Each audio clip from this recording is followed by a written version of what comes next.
हल्ला बोल में आपका स्वागत है। आपके साथ मैं हूं अंजना ओम कश्यप। बीजेपी का सीताराम क्या बन गया चुनावी काम। यूपी के डेप्यूटी सीएम केशव प्रसाद मौर्य बिहार पहुंचे तो 120 सीटों पर एनडीए की जीत का दावा कर दिया, यानी बिहार की 40, उत्तर प्रदेश की 80 मिलाकर हो गई 120। उन्होंने कहा सीताराम का जाप करेंगे, 120 सीटों पर विरोधियों को साफ करेंगे। इस बीच काशी में पीएम मोदी ने इंडिया गठबंधन पर जोरदार हमला किया। कहा चुनाव से पहले सब साथ आते हैं और जब चुनाव में नील बटा सन्नाटा होता है तो फिर सब अलग अलग होकर एक दूसरे को गालियां सुनाते हैं। दूसरी ओर विपक्षी गठबंधन ने मोर्चेबंदी तेज कर दी है। अखिलेश यादव, राजा भैया जैसे नेताओं को सहयोगी बनाने की कोशिश कर रहे हैं तो दिल्ली से लेकर गुजरात तक में कांग्रेस और आम आदमी पार्टी के बीच सीटों का ऐलान किसी भी वक्त हो सकता है। बताया गया था आज शाम ही सीटों का औपचारिक ऐलान होगा। सहमति की बात बीते दिन आई थी। 4 सीटों पर आम आदमी पार्टी दिल्ली में और 3 सीटों पर कांग्रेस। अब सबसे दिलचस्प यह है कि पश्चिम बंगाल में भी कांग्रेस और ममता बनर्जी के बीच बातचीत शुरू हो गई है। आज ही जयराम रमेश ने यह कहा है कि चर्चा चल रही है, सीटों पर फाइनल खबर आपको सुनाएंगे। हम आपको दिखाते हैं कि कहां इंडिया गठबंधन की डील फाइनल है यानी ग्रीन सिग्नल, कहां बातचीत चल रही है यानी येलो सिग्नल। इंतजार करना होगा। यूपी में ग्रीन सिग्नल, सीटें फाइनल है। दिल्ली में भी ग्रीन सिग्नल है, ऐलान किसी भी वक्त हो सकता है। हरियाणा में ग्रीन सिग्नल है, गुजरात में भी ग्रीन सिग्नल है, बिहार में भी ग्रीन सिग्नल है जहां पर आरजेडी के साथ समझौता हो चुका है। 3 मार्च को बस ऐलान होना है जिस दिन वहां पर महागठबंधन की बड़ी रैली है। महाराष्ट्र में येलो सिग्नल है, अभी सीटें फंसी हुई है, 8 सीटों पर पेच फंसा हुआ है। पश्चिम बंगाल में येलो सिग्नल है जहां बातचीत हो रही है। ममता बनर्जी ने इससे पहले एक बार ऐसा संदेश दिया था कि हमारी कोई बात नहीं हो रही है, लेकिन अब नए सिरे से चर्चा हो रही है तो येलो राइट वहां के लिए। पंजाब रेड सिग्नल, क्योंकि आम आदमी पार्टी और कांग्रेस अलग अलग लड़ने का ऐलान कर चुकी है। आज हम दोनों ओर की जोर आजमाइश से जुड़े तमाम सवालों पर चर्चा करेंगे, लेकिन पहले ये रिपोर्ट। हर चुनाव के दौरान साथ आते हैं और जब परिणाम नील बटा सन्नाटा आता है तो ये एक दूसरे को गाली देते हुए अलग हो जाते हैं। प्रधानमंत्री मोदी विरोधियों पर हमला करने का कोई मौका नहीं छोड़ते। चुनाव के वक्त तो एकदम नहीं। काशी दौरे पर पहुंचे तो विपक्ष की नई हमजोली पर जोरदार वार कर दिया और यूपी की सभी सीटों पर एनडीए की जीत का दावा भी कर दिया। ये बनारस हो, यहाँ सब गुरु हो, यहाँ इंडी गठबंधन के पैतरा ना चली।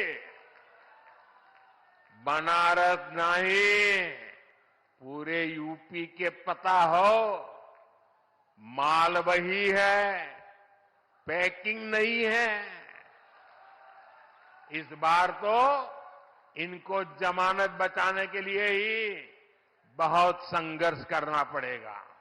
यूपी 100% सीटें एनडीए के नाम करने वाला है। 400 पार के टारगेट को पूरा करने के लिए पीएम मोदी लगातार एक्शन में है। गुजरात से लेकर यूपी तक के दौरे कर रहे हैं और विरोधियों को भी घेर रहे हैं। इस बीच एनडीए और इंडिया दोनों गठबंधनों की ओर से मोर्चेबंदी तेज है।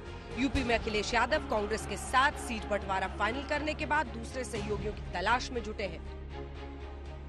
जो गठबंधन हो गया, सीटों का बंटवारा हो गया और आपको पता होगा 25 तारीख को कार्यक्रम में शामिल भी होने में जा रहा हूं और बहुत जल्दी तारीख आ जाएंगी।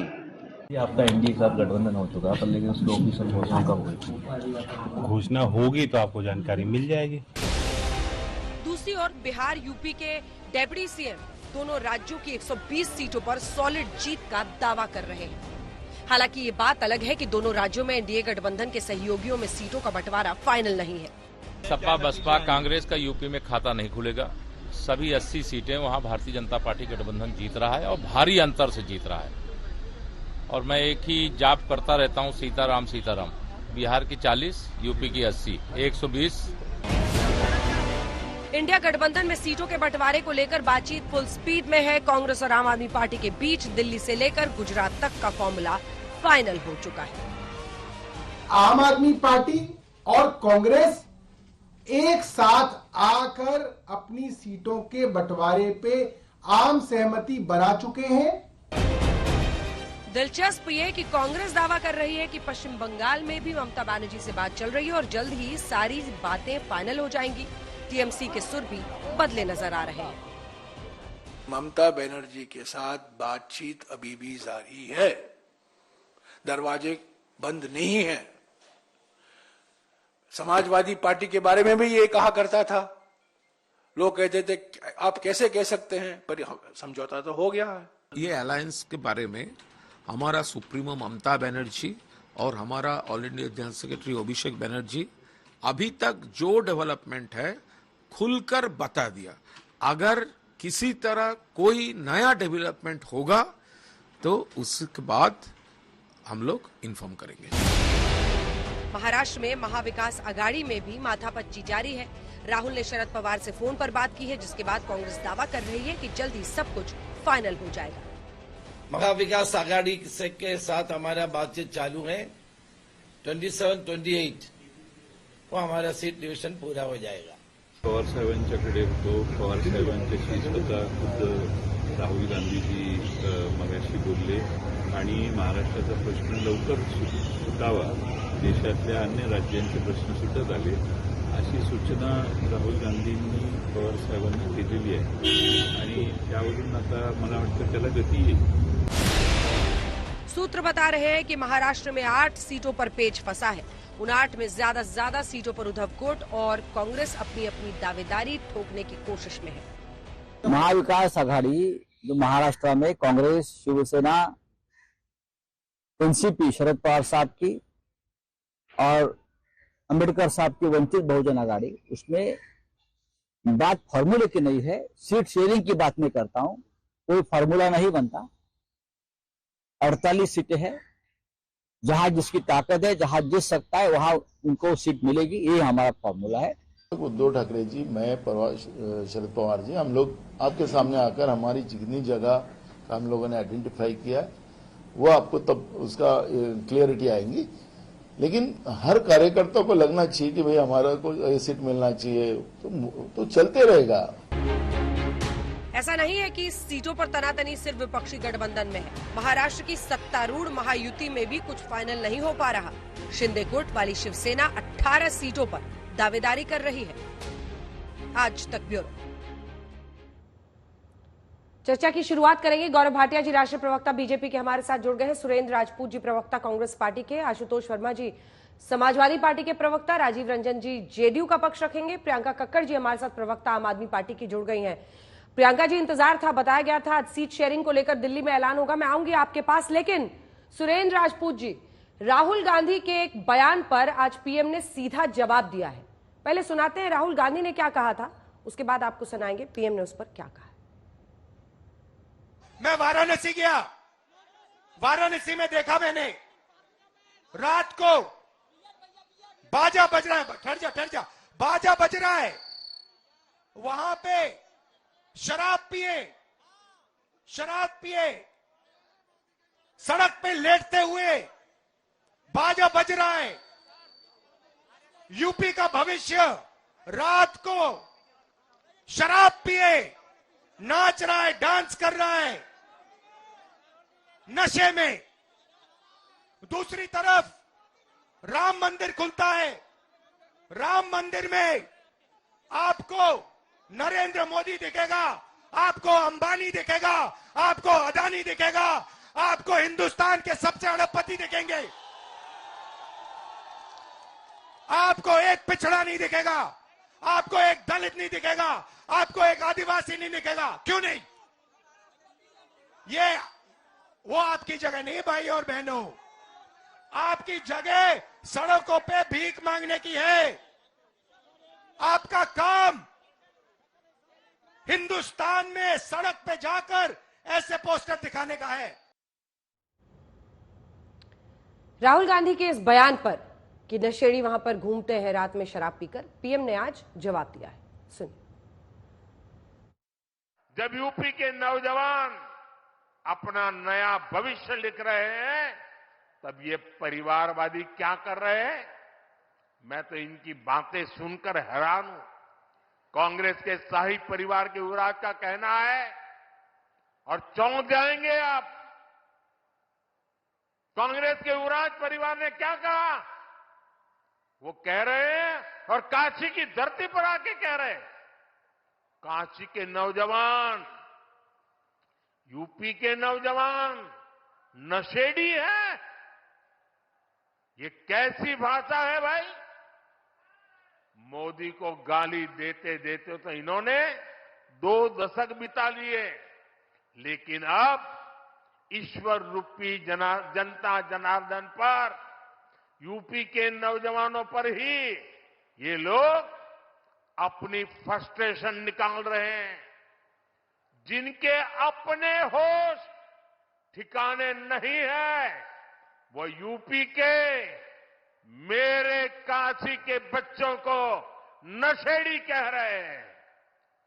अरे गौर परिवारवादियों, काशी का, यूपी का नौजवान तो विकसित यूपी बनाने में जुटा है। अपना समृद्ध भविष्य लिखने के लिए परिश्रम की पराकाष्ठा कर रहा है। इंडी गठबंधन द्वारा यूपी के नौजवानों का अपमान कोई नहीं भूलेगा। आइए चर्चा की शुरुआत करते हैं। बिसात बीत चुकी है और उत्तर प्रदेश की 80 सीटें, हमेशा कहा जाता है कि यहीं से दिल्ली का रास्ता निकलता है। लेकिन गौरव भाटिया जी, अब एक बात तो तय है, पीएम कह रहे हैं कि नील बटा सन्नाटा होगा, बाद में लड़ाई होगी। लेकिन जो आप लोग पहले ताने भर रहे थे कि सीट शेयरिंग नहीं होगी, वो सीट शेयरिंग तो हो गई। 17 सीटों पर अब राजपूत जी की पार्टी लड़ेगी और 63 पर अखिलेश यादव की पार्टी लड़ेगी। तो इतना तो तय है कि मामला यहां पर विपक्ष का ऐसा है कि धुर विरोधी सीट शेयरिंग कर रहे हैं दिल्ली से लेकर यूपी। अंजना जी, सर्वप्रथम तो संत रविदास जी की जयंती है और प्रधानमंत्री जी ने बनारस में हमने देखा किस तरह से उनकी मूर्ति का अनावरण किया है। यही विचारधारा है जिसकी वजह से पूरा भारत और बनारस मंत्रमुग्ध है नरेंद्र मोदी जी से और आशीर्वाद दे रहा है। लेकिन मैं आज ये सबसे पहले पूछना चाहूंगा, आपने कहा कि देखिए इनका अलायंस हो गया, हम तंज कसते थे।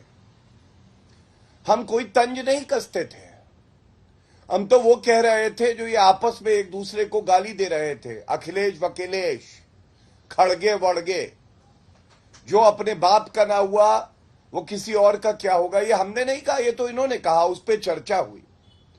लेकिन हमें आज एक बात समझनी है, उत्तर प्रदेश और दिल्ली, 2 प्रदेशों की आपका ये रिपोर्ट बात कर रही थी। उत्तर प्रदेश में हमारा जो वोट परसेंटेज था पिछले लोकसभा चुनाव में, वो 50% से ऊपर था। अब 50% से अगर ऊपर था और इनके साथ आरएलडी भी आने वाली थी, जो कि इनका हाथ छोड़ के अब हमारे साथ है, तो क्या फर्क पड़ता है कि 2 दगे कारतूस, एक समाजवादी पार्टी जिसकी साइकिल पंचर है और हवा भरने का काम कोई कर रहा है तो अपराधी अफजल अंसारी को टिकट दिया है, दूसरी वो पंजा जिसकी हर उंगली टूटी है हर विधानसभा चुनाव में। अभी 3 उंगलियां तो टूटी थी छत्तीसगढ़, मध्य प्रदेश और राजस्थान में। गुजरात में हमारी ऐतिहासिक जीत हुई। उत्तर प्रदेश में दोबारा हमारी सरकार बनी पूर्ण बहुमत की, इसलिए इसका कोई प्रभाव नहीं पड़ेगा। लेकिन आज एक चर्चा जरूर होनी चाहिए। चर्चा इस पे होनी चाहिए कि पिछले 2-3 दिनों में एक अपरिपक्व नेता कैसे अपने वक्तव्यों से जनता की भावनाएं आहत करता है। ठीक है। पहला, मीडिया से आप भी हैं, लोकतंत्र का चौथा स्तंभ है। पत्रकार से पूछा जाता है तुम्हारी जाति क्या है, तुम्हारा मालिक कौन है।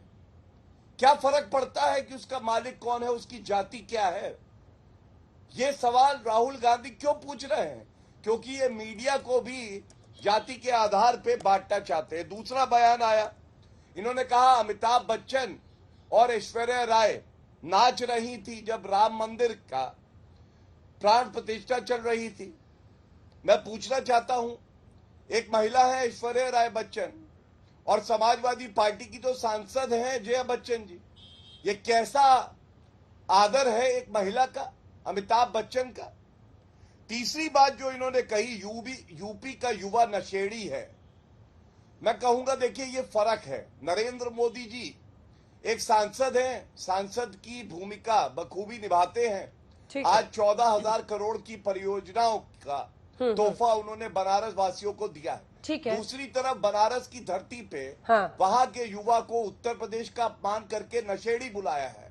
ठीक है, ये बात अलग है। देखिए एक तस्वीर दिखाता हूँ, ये नशा सत्ता का है। जब 26/11 का हमला हुआ ना, ये रिपोर्ट मेरे हाथ में है। सुबह 5 बजे तक नाच गाना कर रहे थे, हो सकता है नशा भी कर रहे हो। ये राहुल गांधी थे। मैं समझता हूँ अब एक बार जवाब लीजिए, अब जवाब लीजिए, अब जवाब जो है आपको काट नहीं पता नहीं कि उनका क्या असर होगा, तो आपको परिपक्व बुलाया जाएगा। ठीक है। और ये बहुत दुखद है कि राहुल गांधी जैसा नेता विपक्ष में है, क्योंकि विपक्ष की जिम्मेदारी भी ये नहीं निभा पा रहे। इतने लूज बॉल क्यों दाग रहे हैं सुरेंद्र जी? राहुल गांधी जी समझ नहीं आ रहा है। पहले ऐश्वर्या राय बच्चन के बारे में बोलना, किसी भी एक्ट्रेस के बारे में ऐसे कहना, नाचने की बात करना अपने आप में अशोभनीय है। क्या जरूरत थी उसकी? और फिर नशे में रात में युवा घूम रहे हैं, इन तमाम मुद्दों पर पीएम घेर रहे हैं अब। और सवाल है कि हम आपको सीटें भी दिखा रहे हैं, एक बार फिर से वो जैकेट ग्राफिक्स दिखाइए। जो 17 सीटें आपको मिली हैं, हालांकि पूरे यूपी की 80 सीटों पर, पिछली बार आपको 19 में एक सीट रायबरेली पर जीत मिली थी, लेकिन जो 17 सीटें मिली भी हैं उसमें सिर्फ 3 सीटों पर आप नंबर 2 पर थे। 3 सीटों पर, ये देखिए नंबर 2 वाला ग्राफ है जो पीले रंग से है। ऐसे में सवाल उठता है कि मतलब चमत्कार कुछ हो जाएगा क्या? अंजना जी नमस्कार। और सबसे बड़ी चीज जो आज कही थी संत रविदास जी ने कि मन चंगा तो कठौती में गंगा, रविदास जी को विनम्र नमन। 3-4 चीजें बड़ी स्पष्ट है। आप भाषण दीजिए नरेंद्र मोदी जी, युवाओं के लिए कुछ भी अपने शब्दों के जाल बुनिए मोदी जी, लेकिन प्लेन एंड सिंपल और में एक शेर है, वो सुन लीजिए। कहते हैं ना कि दिल में अगर प्यार नहीं तो मोहब्बत की अदा छोड़ दे, दिल में अगर प्यार नहीं तो मोहब्बत की अदा छोड़ दे, वार करना है तो कर, सीने पे कर, दुश्मनी कर, दगा छोड़ दे। आज की डेट में शर्म नहीं आती है नरेंद्र मोदी जी को और उनके सारे बड़े चैनलों पर बैठने वाले प्रवक्ताओं को? इलाहाबाद में जो हो रहा है आरओ की परीक्षा के लिए, इलाहाबाद में जो हो रहा है कि हर पेपर लीक इलाहाबाद में और उत्तर प्रदेश में हो रहा है, 80 लाख लोग सड़क पर और 60,000 पदों के लिए, और ऊपर से ये लोग भाषण दे रहे हैं, नरेंद्र मोदी जी भाषण दे रहे हैं कि उत्तर प्रदेश का युवा तरक्की की नई राह लिख रहा है। मुद्दा ये है या मुद्दा भाषण है? मुद्दा मेरे ख्याल से गरीबी है, बेरोजगारी है, लाचारी है, अराजकता है। आज अगर इस बात को बात करेंगे आप तो पता चलेगा।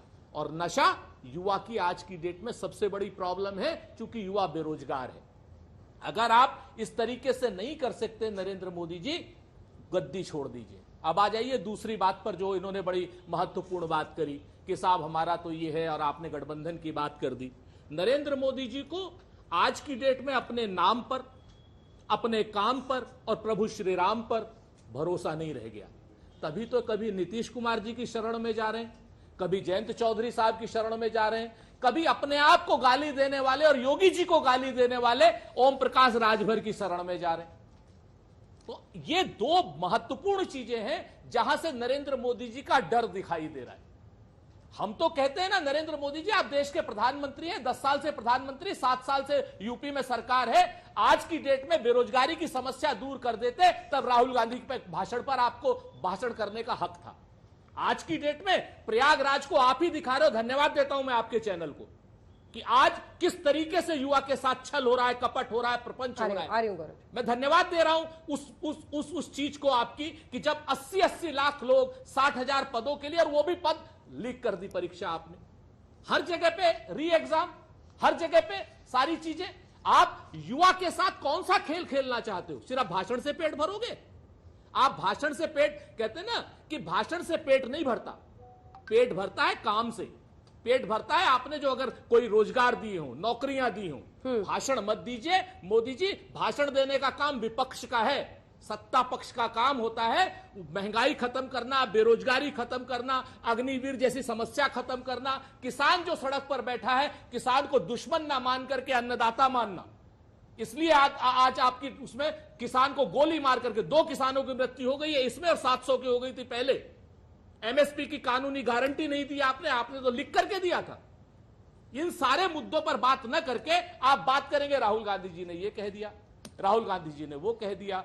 अयोध्या में ये हो गया, फलानी जगह पर ये हो गया। अरे भाई वो उस पर उसके बाद बात कीजिए, अगर देश का युवा जो है रोजगार प्राप्त कर चुका हो तो। ठीक है सुरेंद्र जी, अब जवाब लेते हैं उनसे। हालांकि अच्छा लगा मुझे ऐश्वर्या राय पर उनके कमेंट को कम से कम आपने डिफेंड नहीं किया, इसलिए मैं मान रही हूं कि आप मुझसे सहमत हैं कि ये भाषा उनकी अशोभनीय थी एक ऐसी महिला के लिए जिसने अपनी एक्टिंग के बलबूते अपनी जगह फिल्म इंडस्ट्री में बनाई है। मसला है महिलाओं के अपमान का, मसला भी उतना ही गंभीर है। सहमति का नहीं है। हाँ सहमति है, फिर से कहता हूं मसला सहमति का नहीं। तो डिफेंड कीजिए। मसला आज की डेट मैं कोई डिफेंड नहीं करूंगा। क्यों डिफेंड करूं? अच्छी बात। फिजूल के मुद्दे अगर आप लोग उठाते हैं, किसी पासिंग रिमार्क को आप बात करते हैं तो ये नहीं चलेगा। आज की डेट में मुझे बताइए ना कि उन महिलाओं के बारे में, मणिपुर की महिलाओं के बारे में नरेंद्र मोदी जी ने एक शब्द बोला हो। ठीक है, ठीक है। साक्षी मलिक के बारे में नरेंद्र मोदी जी ने एक शब्द बोला हो। ये आपका डिफेंस है, ठीक है। नरेंद्र मोदी जी आज की नहीं, कोई मैं डिफेंस नहीं कर रहा। मुझे सिर्फ इतना बता दीजिए, जो सजा आप नरेंद्र मोदी को दीजिए वो राहुल गांधी को दीजिए, मंजूर है। अगर मणिपुर की महिलाओं को लोग ये तय करेंगे, लोग ये तय करेंगे, बिल्कुल लोग तय करेंगे।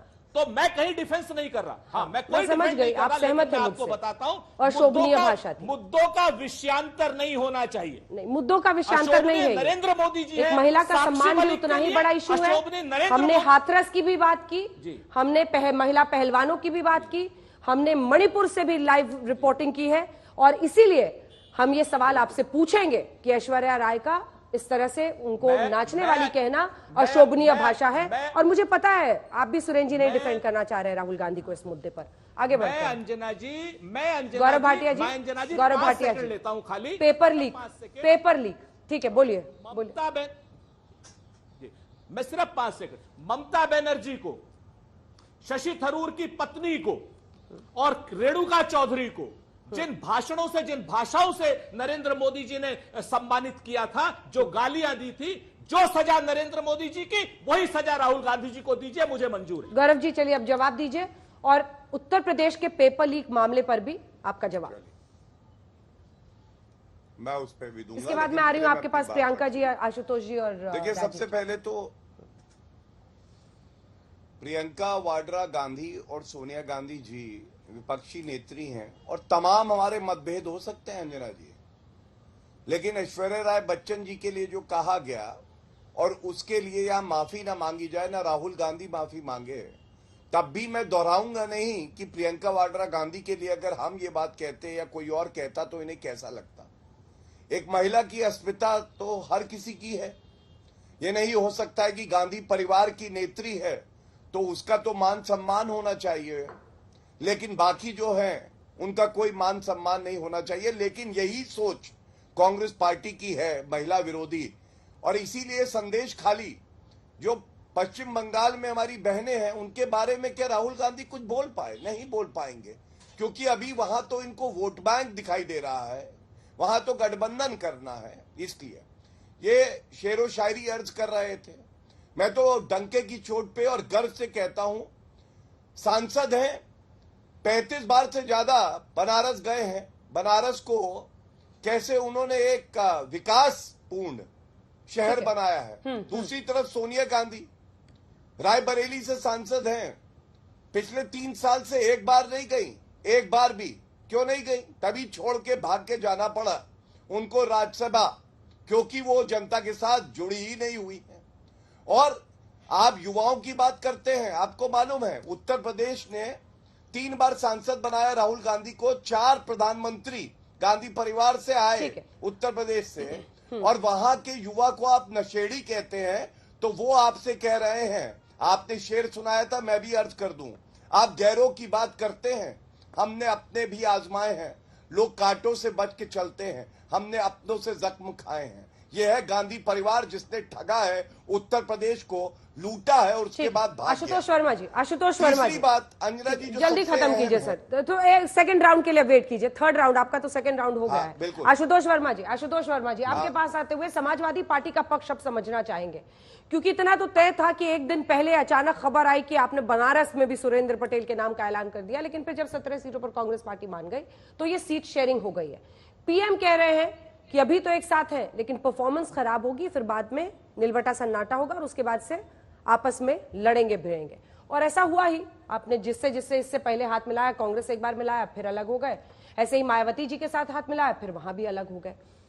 परफॉर्मेंस, क्रेडिबिलिटी ऑफ लीडर, यानी आपकी जो परफॉर्मेंस इस बार रहती है, आप कैसा इस बार सीटें कितनी जीतते हैं, और इसी के साथ नेता के नेतृत्व क्षमता में जो लोगों का विश्वास है वो तय करेगा वो कहां से लाएंगे और कौन लीडर माना जाए।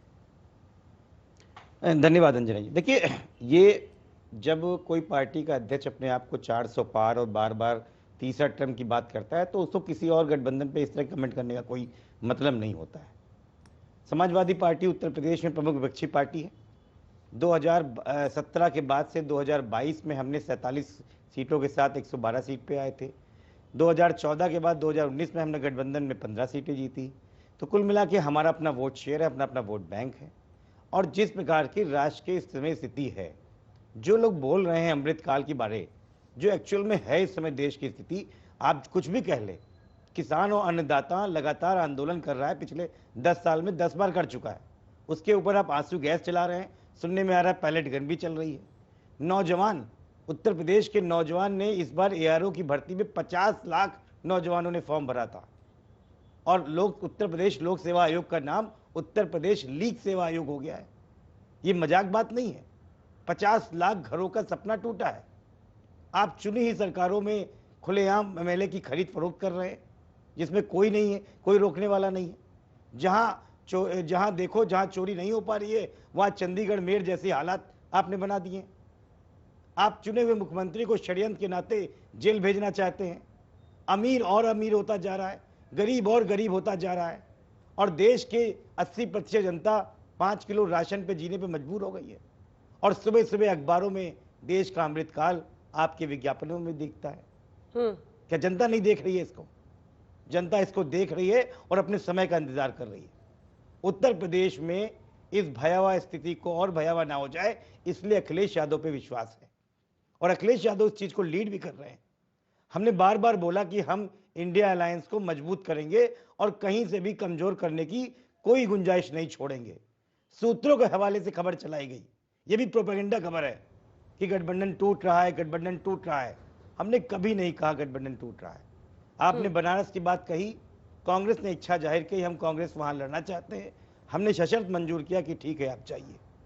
देखिए, कमियां इंडिया अलायंस में दिखती है, लेकिन वो बार बार मुझे वो वक्तव्य याद आता है नितिन गडकरी का कि घोड़ों को मिलती नहीं घास, देखो गधे खा रहे हैं च्यवनप्राश। तो एक बार अपना आत्म मंथन कीजिए। ये जो मंत्रमुग्ध होकर आप प्रचार पे और सोशल मीडिया और डिजिटल मीडिया पे आप चाहे हैं, हकीकत कुछ और है। जमीन के नीचे आपकी हकीकत समझ में आ जाएगी। आप 2024 का इलेक्शन का इंतजार करें। राजीव जी, आप लोगों की सीटें तय हो गई क्या? इससे पहले जो राजीव जी को दिखाई एक बार जेडीयू की तरफ से, एनडीए में भी तो कुछ पता चले आप लोगों की सीट शेयरिंग तय हुई नहीं हुई, फाइनल हुआ बिहार का? देखिए, एनडीए में सीट शेयरिंग को लेकर के कोई सवाल कभी खड़ा हुआ नहीं। गठबंधन में शामिल किसी दल ने इस सवाल पर कोई अपनी बात नहीं रखी, कभी कोई असहमति नहीं जताई। क्यों? तो गठबंधन में अभी शामिल हुए, समर्पण, और हमें यकीन है, नहीं मुझे ऐसा लगता है एनडीए में पहले सीट शेयरिंग को लेकर के जो पूर्व का हमारा अनुभव है, 2019 के चुनाव में भी कोई कठिनाई नहीं हुई थी। 2020 के विधानसभा के सीट शेयरिंग को लेकर के भी कोई असमंजस का भाव नहीं था। जो बाद के हालात थे उस पर चर्चा हम बाद के दूसरे डिबेट्स पे भी कर सकते हैं, लेकिन एक बात मैं जरूर कहना चाहूंगा, इंडिया गठबंधन में सीट शेयरिंग बराबर एक बड़ा मुद्दा था। इस सवाल को इंडिया गठबंधन के सारे नेता अपने तरीके से कहते रहे, इसीलिए उनसे ये अपेक्षा थी कि अब वो जरूर इस पर कुछ ना कुछ फैसला करेंगे। लेकिन जिस तरह से इन्होंने इस पूरे प्रकरण को लॉजिकल कंक्लूजन पर पहुंचाने में देर की है, उससे कई महत्वपूर्ण साथी इनसे निकलकर चले गए। और अब अफसोस तो नहीं हो रहा आप लोगों को? कुछ लोग कह रहे हैं कि कहीं अफसोस तो नहीं हो रहा नीतीश बाबू को कि सब सीट शेयरिंग हो रही है, देर सवेर कर ही लिया सबने नाना करते?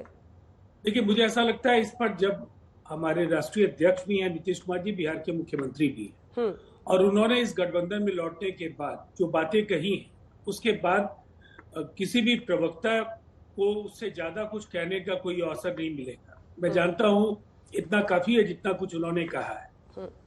लेकिन उत्तर प्रदेश में जिस समय बीएसपी नहीं हो, जिस समय आरएलडी निकल गई हो, आधे अधूरे मन से और विश्वास के संकट से जूझ रहे अलायंस को नरेंद्र मोदी जी के नेतृत्व में एनडीए से मुकाबले की बात अगर वो सोचते हैं, चुनाव लड़ने का अधिकार सबको है, लेकिन ये मुकाबला बिल्कुल एक तरफा है।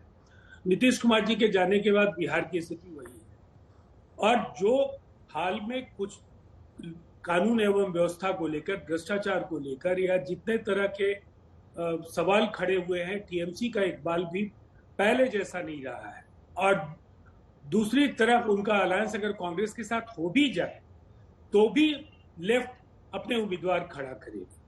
तो मुझे ऐसा नहीं लगता है कि महाराष्ट्र में 8 सीटों पर आज भी इनका पेच फंसा हुआ है। तो बिहार तो उधर भी फंसा हुआ है ना सर। नहीं राजीव जी, पेच तो इधर एनडीए में भी फंसा हुआ है। वहां पर शिंदे गुट के जो सांसद हैं वो ज्यादा सीटों की मांग कर रहे हैं, तो वहां पर तो आप लोगों का भी पेच फंसा हुआ है। इन लोगों ने तो अब यूपी का अनाउंसमेंट कर दिया, दिल्ली का भी शायद करने वाले हैं, प्रियंका जी से अभी पूछूंगी, लेकिन एनडीए में तो कहीं का नहीं हुआ है। देखिए एक बात अंजना जी, ये जो पूर्व में कई सवालों पर हम अपनी बात रखते रहे हैं, लेकिन इस बात को नकारा नहीं जा सकता है कि जो नरेंद्र मोदी जी की स्वीकार्यता गठबंधन के नेता के तौर पर है, सीट शेयरिंग में लोग न्यायपूर्ण हिस्सेदारी की बात, जब नरेंद्र मोदी जी हैं तो ये अपेक्षा उनको रहेगी और वो उसका समाधान भी होगा, इसका विश्वास अभी घटक हुआ है। ठीक है, वो स्थिति वो यहाँ नहीं है। यहाँ सबके अपने अपने स्टेट्स हैं और काफी ज्यादा जो लंबे समय तक असमंजस का भाव है, इससे दूरियां भी बढ़ी हैं। कई सवालों पर आज भी सहमति नहीं हुई। और बड़ा सवाल यह है कि एक तरफ एनडीए की तैयारी मुकम्मल है, आप गठबंधन की केमिस्ट्री तैयार करने में अब चुनाव में आप सीधे चले जा रहे हैं, उसका कहीं ना कहीं काडर और जो रैंक एंड फाइल है, जो वर्कर्स हैं, उनके बीच वो केमिस्ट्री बना पाना अब इतने कम समय में आसान नहीं। ठीक है, जल्दी प्रियंका जी के पास आए। प्रियंका जी, क्या अटका हुआ है? मतलब ऐसा माना जा रहा था कल शाम तक कि बस अब औपचारिक ऐलान होना है, 4 सीटों पर आम आदमी पार्टी लड़ रही है, 3 पर कांग्रेस दिल्ली में। क्या हुआ? गुजरात का भी अनाउंसमेंट होना था, कहीं मामला फंस तो नहीं गया है? चित्रा जी, सभी को नमस्ते। चित्रा जी, जो भी न्यूज सुन रहे थे आप सूत्रों के हवाले से सुन रहे थे। मैं तो आपको शुरू से ही बता रही हूँ कि टॉक्स ऑलमोस्ट कंक्लूजन पे हैं और आज कल में अनाउंसमेंट हो जाएगा, ऑफिशियल अनाउंसमेंट हो जाएगा। तो उसका, और ये तब भी बहुत जल्दी हो जाएगा, इससे पहले कि एनडीए महाराष्ट्र में बताए कि वो अजीत पवार गुट को कितना दे रही है, शिंदे गुट को कितना दे रही है, अशोक चव्हाण गुट को कितना दे रही है। तो everything is in order, it is nothing, there is nothing to worry. But आप देखें कि भाजपा, बंगारू लक्ष्मण की पार्टी रादर, उनका डर इतना ज्यादा बढ़ चुका है इस गठबंधन से कि वो लगातार, अब सीबीआई ईडी फिर से उन्होंने शुरू कर दिया अपना प्रचार दोबारा। अब फिर से कह रहे हैं कि 2 दिन में 41A का नोटिस आएगा और उसके बाद अरेस्ट करने की कोशिश करेंगे। और ये इसलिए हुआ है क्योंकि इंडिया गठबंधन ने जब अपना पहला चुनाव लड़ा चंडीगढ़ में, जो हम सबने देखा, उसमें हमने भाजपा की वोट चोरी, वोटों की डकैती उजागर कर दी और सुप्रीम कोर्ट तक हेविली केम डाउन हुआ एनडीए भाजपा पे। तो ये गठबंधन हर हाल में ये चाहते हैं किसी भी तरीके से अरविंद केजरीवाल जी को गठबंधन से निकालो, जेल में डालो, ये इनकी मंशा अभी तक लगी हुई है। पर बंगारू लक्ष्मण की पार्टी की हालत आप देखिए कैसी है। ये प्रचार तो करते हैं 400 सीट, पर कैसे आएंगी? इनकी हालत इतनी पतली हो चुकी है कि इनको Vyapam scam, Sharada scam, Narada scam, Watergate scam, Maharashtra Sadan scam और सारे अन्यथा स्कैमस्टर्स को अपने साथ लेना पड़ रहा है। हर जगह बैसाखी की जरूरत है। इनकी हालत इतनी पतली है कि गवर्नेंस के इश्यूज पे नहीं है इनका ध्यान खरीद फरोख्त की राजनीति में है, जो हमने महाराष्ट्र में देखा, जो हमने कर्नाटक में देखा, जो हमने गोवा में देखा, जो हमने देखा ये ईडी और सीबीआई का दुरुपयोग कैसे करते हैं। इनकी हालत इतनी खस्ता है बंगारू लक्ष्मण की पार्टी की कि ये लगातार जनता के मुद्दों पे इनका ध्यान नहीं है। इनका ध्यान नहीं है कि किसान आज एमएसपी जो प्रॉमिस 10 साल पहले नरेंद्र मोदी जी ने किया था और अभी 2 साल पहले फिर से जब काले कानून वापस लिए थे, 750 किसानों की शहादत हो गई थी, प्रॉमिस किया था एमएसपी देंगे, वो आज भी बॉर्डर पर बैठे डंडे खा रहे हैं। और आज उत्तर प्रदेश में पेपर लीक की बात पर गौरव भाटिया के पास कोई जवाब नहीं था, अध्यापकों को वहां डंडे पिट रहे हैं। ये हालत है देश की। बंगारू लक्ष्मण की पार्टी ने जो हालत की है देश की, इनकी हालत इतनी पतली है कि आपको पता है बंगारू लक्ष्मण वाला मामला कौन से साल का है? बंगारू लक्ष्मण वाला मामला कौन से साल का है आपको पता है? नहीं, जरूरी जरूरी इसलिए हो जाता है अंजना जी क्योंकि नींव तो करप्शन की ही है ना।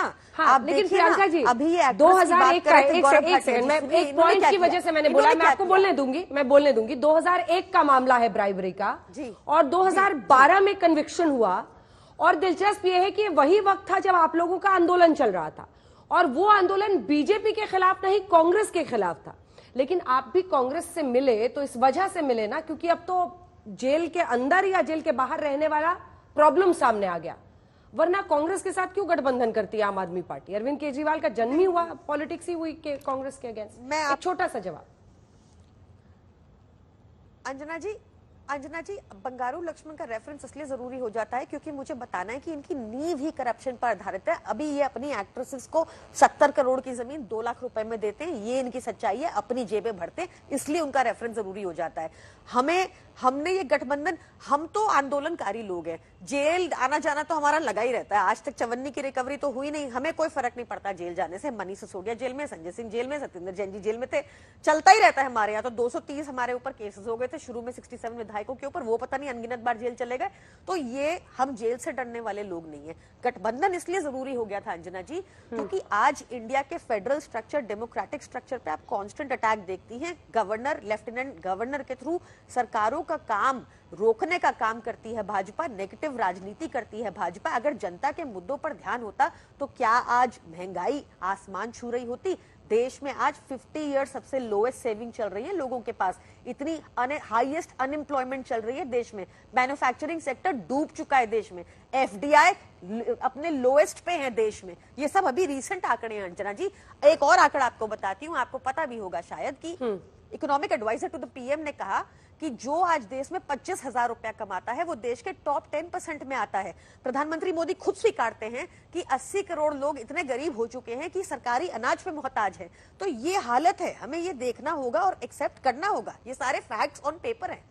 तो भाजपा की हालत आज, और जनता ये देख चुकी है, जनता त्रस्त है इनसे, ऊब चुकी है। और इंडिया गठबंधन एक मजबूत ऑल्टरनेटिव पॉजिटिव राजनीति देगा जहां मुद्दों पे काम होगी, जनता के मुद्दों पे काम होगी। ऐसा नहीं है खरीद फरोख्त की राजनीति, जो तोड़ दो, जनता आपको रिजेक्ट कर रही है चंडीगढ़ मेयर में, वहां पे वोट चोरी कर लो, ये ऐसी निम्न स्तर की हरकतें राजनीति जो इन्होंने कर दी है, निम्न स्तर की भाषा, निम्न स्तर की गौरव जी जवाब दीजिए, स्तर की राजनीति, वो सब बंद होगी। गौरव जी जवाब दीजिए, गौरव जी जवाब दीजिए, आप सबकी बातों का जवाब दीजिए। उससे पहले एक खबर आ रही है, एक सेकंड आपको टोक रही हूं। फर्रुखाबाद सीट को लेकर सलमान खुर्शीद नाराज, किस्मत के फैसलों के सामने कभी नहीं झुका।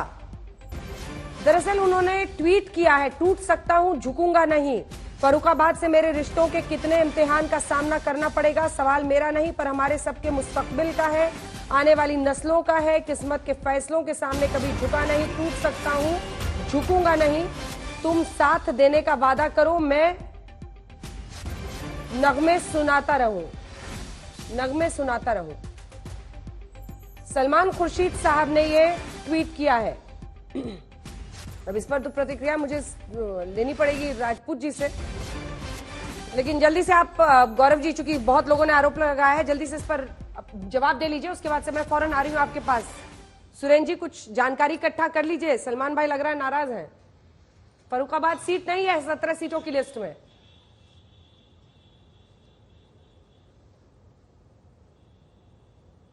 गौरव जी। अंजना जी, बहुत जिम्मेदारी से एक बात कहूंगा, ये माना जाता है कि आपका चैनल जो है नंबर 1 चैनल है देश का। मन में ये सवाल आता है, लोग भी पूछते हैं हम लोगों से जब हम जाते हैं सार्वजनिक जीवन में, वो कहते हैं ऐसा क्यों नहीं होता कि कभी एनडीए के 3 प्रवक्ता हों और घमंडिया के 2 हों? ऐसा क्यों नहीं होता कि 303 सीट वाली पार्टी के प्रवक्ता को समय दिया जाए कि सबकी बातों का उत्तर दिया जाए? आपका सिग्नल चला गया था गौरव जी, एक सीट नहीं गौरव जी आपकी नाराजगी सिर आंखों पर, लेकिन आपका सिग्नल चला गया था, इसीलिए आपको स्क्रीन पर भी नहीं दिखा पा रहे थे हम लोग। हाँ, नहीं कोई बात नहीं है, आप बोल लीजिए, जितना टाइम इसमें निकालना निकाल लीजिए। हाँ। अंजना जी, ऐसा समय कभी नहीं आएगा कि हम आपसे नाराज होंगे, लेकिन जैसे आपका एक बहुत प्रमुख काम है हम लोगों को आईना दिखाना, हमारी भी एक जिम्मेदारी है कि आपसे भी कुछ सवाल पूछ लें, और नाराज होके नहीं, बड़ी जिम्मेदारी से मैं पूछ रहा हूं। मैं इतना सक्षम हूं कि सबकी बात का उत्तर दे दूं, एक एक करके मैं दे देता हूं। सबसे पहले देखिए, एक खबर आपके चैनल पे चल रही थी कि प्रियंका वाड्रा गांधी अब भारत तोड़ो अन्याय यात्रा में शामिल होंगी। तो मैं तो अपने आप से ये पूछने लगा, इसमें खबर का क्या है? प्रियंका वाड्रा गांधी 2019 के लोकसभा चुनाव में उत्तर प्रदेश की प्रभारी थी और साथ में उनके एक और कांग्रेस नेता थे। कांग्रेस की सीटें उत्तर प्रदेश में आई थी कितनी? एक। उसके बाद 2022 के विधानसभा में भी प्रियंका वाड्रा गांधी प्रभारी थी और उत्तर प्रदेश में सीटें आई 2, 403 में। सभी 5 प्रदेशों में जो अध्यक्ष थे कांग्रेस पार्टी के, उन्होंने इस्तीफा दिया, लेकिन प्रियंका वाड्रा गांधी ने नहीं, क्योंकि वो परिवारवाद का पर्याय बन चुकी है। उनका सम्मान ही सब कुछ है। इसलिए कांग्रेस पार्टी जो कभी बड़ी पार्टी होकर सीटें बांटा करती थी, आज उत्तर प्रदेश में जूनियर पार्टी है 17 सीट। जो खबर आ रही है, दिल्ली में 3 सीट जूनियर पार्टनर, बिहार में जूनियर पार्टनर, पश्चिम बंगाल में जूनियर पार्टनर। सोचिए, अब भीख मांगनी पड़ती है कि कुछ सीटें दे दो, इज्जत का सवाल है। इसके बाद समाजवादी पार्टी पे आते हैं। समाजवादी पार्टी कह रही थी, भाजपा कह रही है 400 पार। हाँ, हम अपने कार्य क्षमता पे, जो हमने कार्य किया है उसके आधार पे कह रहे हैं। लेकिन आपने भी देखिए, अखिलेश यादव का एक मैं बयान लाया हूं हाथ में, विधानसभा चुनाव में कहा था 300 पार, 1 सीट कम नहीं। लेकिन हुआ क्या? मुंगेरी लाल के हसीन सपने देख रहे थे और सरकार बनी, योगी आदित्यनाथ जी मुख्यमंत्री बने। इसलिए कम बोलिए, जितनी राजनीतिक चादर हो उतनी ही हैसियत के हिसाब से बोलिए। और झटके आपको ऐसे लग रहे हैं, सलीम शेरवानी राष्ट्रीय महासचिव छोड़ के चले गए। स्वामी प्रसाद मौर्य हिंदुओं को गाली देते थे, आप नहीं निकाल पाए डर के मारे, लेकिन वो इस्तीफा दे के चले गए। अफजल अंसारी एक कुख्यात अपराधी, उसको आपने टिकट दिया क्योंकि आप जानते हैं आपके पैरों के नीचे जमीन नहीं है, फिर भी आपको यकीन नहीं है। तीसरा, पापी आप पे आते हैं। पापी आप के कन्वीनर अरविंद केजरीवाल हर वो काम करते हैं जो वो अपने बच्चों की कसम और बीवी की कसम लेके कहते थे मैं नहीं करूंगा। उन्होंने कहा मैं कांग्रेस का समर्थन नहीं लूंगा, उन्होंने ले लिया। उन्होंने कहा मैं राजनीति में नहीं आऊंगा, वो आ गए। उन्होंने जब पहली बार सरकार गिरी कहा अब कभी नहीं लूंगा, फिर ले लिया।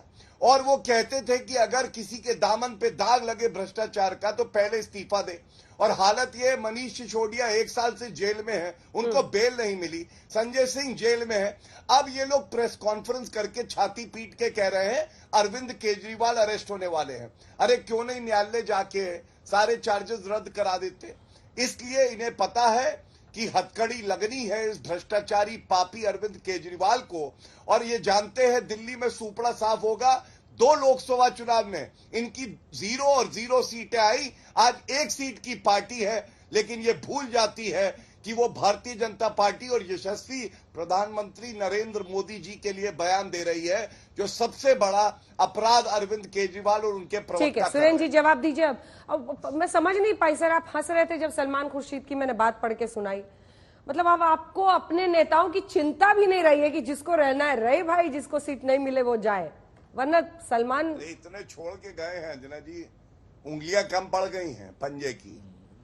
क्या मैं कुछ जवाब दे दूं या अभी भी ये बड़े चैनल पर बैठने वाले बड़े प्रवक्ता ही बोलते रहेंगे?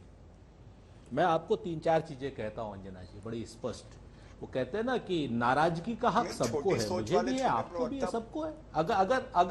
अगर नाराजगी होगी तो होगी, कोई दिक्कत नहीं, मना लेंगे। हम तो अपने नेताओं को मना लेंगे, हमारी कोई दिक्कत वाली बात नहीं। कहते हैं ना कि समंदर ये तेरी खामोशी कुछ और कहती है, मगर साहिल पे टूटी कश्तियां कुछ और कहती हैं। और मेरी आंखों ने देखे शहर के कई मंजर, मगर अखबार की सुर्खियां कुछ और कहती हैं। मसला यहाँ पर ये नहीं है। अब इन्होंने हमसे कह दिया, जी सुनिए, कितने नेता छोड़ के जा रहे हैं सर, ये उनका ट्वीट हमने पढ़ा है। हाँ। अखबारों की सुर्खियों पर पहुंच गए। मिलिंद देवड़ा से लेकर आपके नेता आपको छोड़कर जा रहे हैं। आप सलमान खुर्शीद का दर्द मैं बता रही हूं तो आप कुछ और ही कह रहे हैं।